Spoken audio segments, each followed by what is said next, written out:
Қайырлы күн достар, бүгін мен сіздермен өте дәмді болып шығатын бургердің нанның рецептімен бөлсем. Ол үшін ыдысымызға жылы сүтімізді құйып аламыз.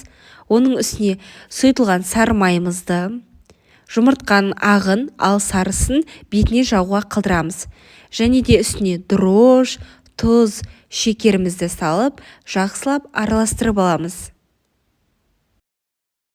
Қажетті ингредиенттердің барлығын описанияға жазып қойдым. Сол жерден қарасаңыздар болады.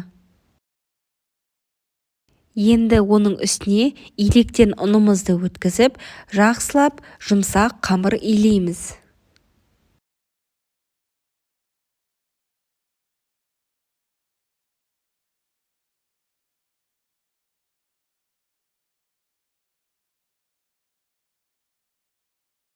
Қамырымызды жұмсақ етіп илеп болған соң, оны 1-2 сағатқа жылы жерге бетін жауып қалдырамыз. Мінеки 2-3 сағат тұрған қамырымыз осылай көтеріледі. Енді оны пышақпен кішкентай бөлшектерге бөліп домалақтаймыз. Домалақтап болғаннан соң табамыздың үстіне қағазды жайып, соның үстіне қойып тағы да 20-30 минутқа қалдырамыз.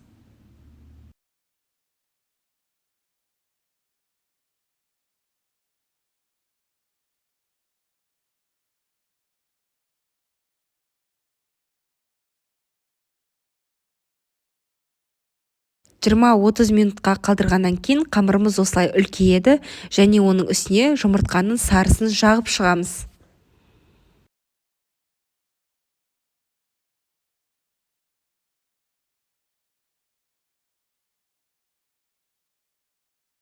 Жұмыртқамызды жағып болғаннан соң, оның үстіне күнжітімізді сеуіп шығамыз.